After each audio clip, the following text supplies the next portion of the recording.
नमस्ते, मैं हूँ राज और आप देख रहे हैं पैरानॉर्मल पर्चा। आज का पर्चा हमें रज़िया ने भेजा है, जिसमें उससे अपने भाई आमिर और उसके परिवार के साथ हुई एक डरावनी घटना के बारे में बताया है। आमिर की अम्मी की खुशी का आज ठिकाना नहीं था। अरे सुनो रज़िया, उनके पड़ोस में रहने वाली उनकी भतीजी को उन्होंने आवाज लगाई। हाँ खाला, कहिए ना।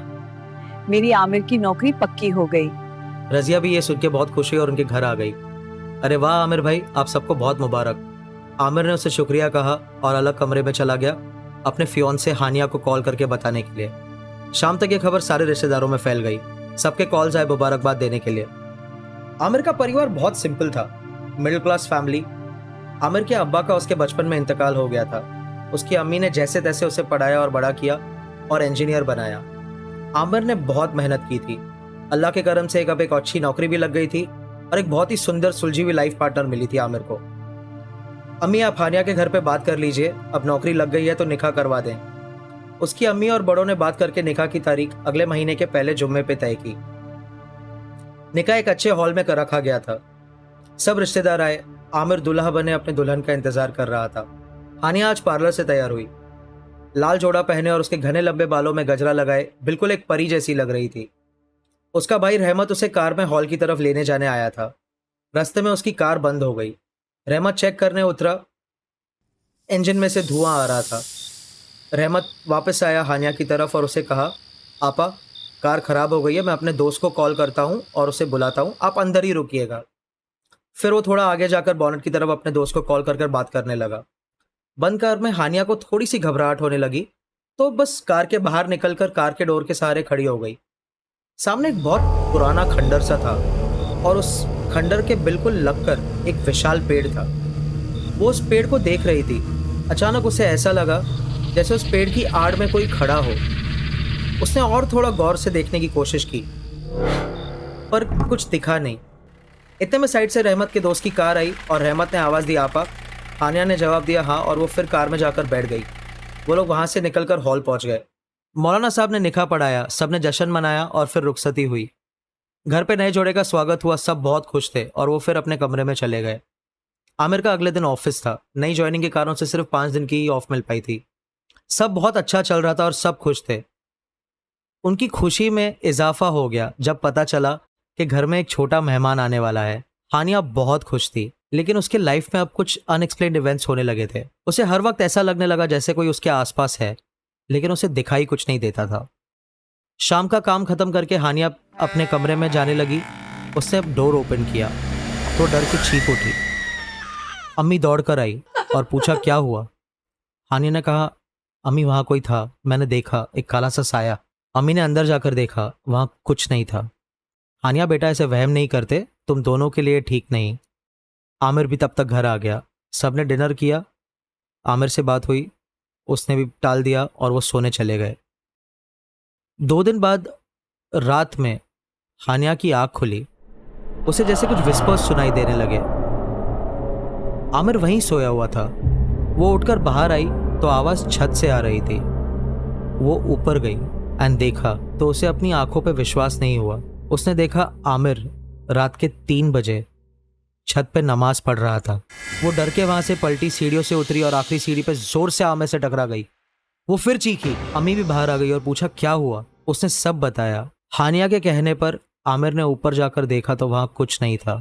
अगले दिन गायना की अपॉइंटमेंट थी तो उन लोग चेक कराने गए थे और वापस आ गए। अम्मी डॉक्टर ने कहा ये सब ऐसा होता है किसी किसी प्रेगनेंसी में, हैलुसिनेशंस या stress, people tend to see things. कोई डर की बात नहीं है। आमिर ने अम्मी को समझाया, बेटा डर लगता है कि उसे या उसके बच्चे को कुछ हो ना जाए, टेंशन ना ले अम्मी, कुछ नहीं होगा।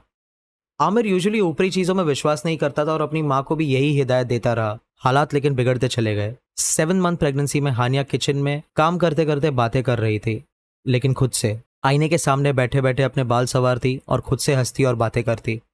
8 मंथ में सब बदल गया। वो बिल्कुल चुप सी हो गई। उसने बात करना बंद कर दिया। वो जैसे एक पुतले की तरह बैठी रहती थी। अम्मी को कुछ समझ में नहीं आया। आमिर को बिना बताए उसकी अम्मी पास में एक मौलवी साहब के पास पहुंच गई। उन्होंने कुछ पढ़ा, आंखें बंद की और उनसे कहा कि कुछ गलत है तेरे घर में। पानी में कुछ पढ़कर फूका और हानिया को पिलाने कहा। वो पानी की बोतल अम्मी अपने घर ले आई और उन्होंने उस बोतल में से हानिया को पानी पिलाया। हानिया ने जैसे ही वो पानी पिया वो दर्द में चीखने लगी। चिल्लाते हुए कहने लगी, मेरे पेट, मेरा पेट। उसे बहुत दर्द हो रहा था। उसने अपना कुर्ता थोड़ा ऊपर किया तो उसकी अम्मी डर के मारे पीली पड़ गई। हानिया के पेट का रंग काला हो चुका था। ये सब क्या हो रहा है? हानिया रोने लगी। उसे कुछ समझ नहीं आ रहा था। अगले दिन अम्मी फिर मौलवी जी के पास गई, पर मौलवी साहब अपने किसी रिश्तेदार के यहाँ गए हुए थे।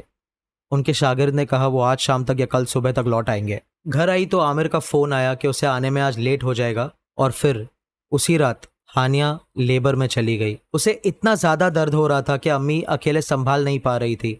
उन्होंने पास में से रजिया को बुलाया और वहीं उनके मोहल्ले में एक दाइमा रहती थी, उन्हें बुलाया। हानिया को अस्पताल ले जाने की बहुत कोशिश की, पर वो उसे उठा ही नहीं पा रहे थे। वो इतनी हैवी फील हो रही थी। हानिया दर्द में चिल्ला रही थी।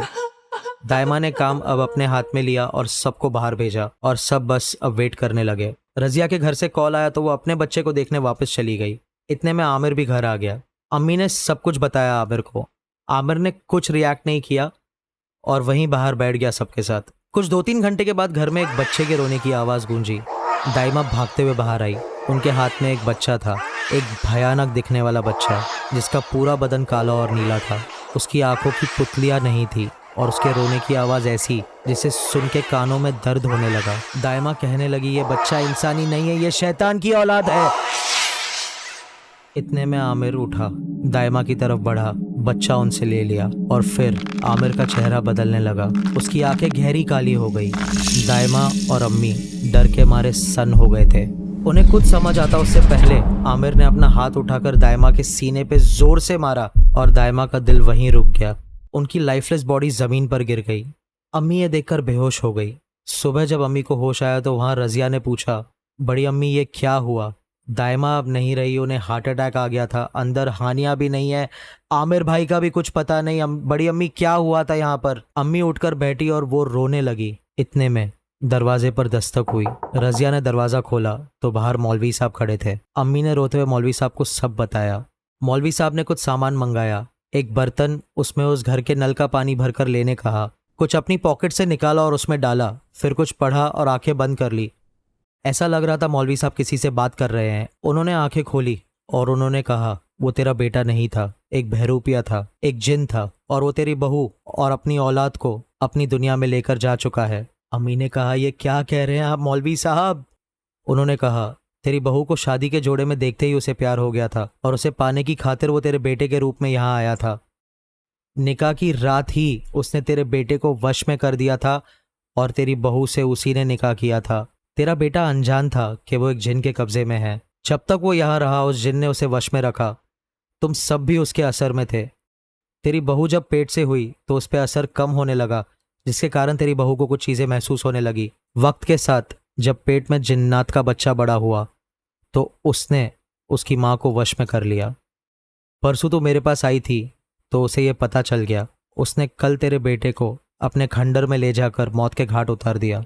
उसकी लाश अभी भी वही है और उसकी जगह वो यहाँ पर तुम लोगों के पास आ गया।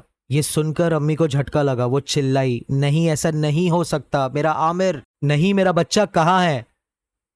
रजिया ने उन्हें संभाला और बात आगे बढ़ी तो रिश्तेदारों ने पुलिस को इत्तला किया। पुलिस को उस खंडर में आमिर की बॉडी बहुत ही भयानक हालात में मिली। उसके खूनी का कोई पता नहीं लग पाया और ना हानिया का। आमिर के लिए कुरान खानी कराई गई और उसे अपनों के पास दफन कराया गया। अम्मी टूट चुकी थी, ये सब सहन नहीं कर पाई और कुछ दिनों बाद उनका भी इंतकाल हो गया। उन्हें आमिर के पास ही दफनाया गया। किस तरह एक हंसता बसता परिवार तबाह हो गया एक जिन के जुनून के कारण। कहते हैं जिन आग से बने हैं, वो भी एक पैरेलल दुनिया में रहते हैं। हमारी ही तरह उनके घर परिवार होते हैं, उनके नेचर और इमोशंस होते हैं। अपने प्यार को पाने के लिए ये किसी भी हद को पार कर लेते हैं और इन सब के बीच जो आता है उसे रास्ते से हटा दिया जाता है, जैसे आमिर के साथ हुआ। दोस्तों, ये थी आज की आप बीती। अगर आपके साथ या आपके आसपास भी कुछ ऐसा किस्सा हुआ है तो हमें ज़रूर बताएं। नीचे दिए गए ईमेल पर हमें ईमेल ज़रूर करें और ये कहानी आपको कैसे लगी हमें कमेंट्स में ज़रूर बताएं। लाइक, शेयर और सब्सक्राइब ज़रूर करें। Good night and stay safe.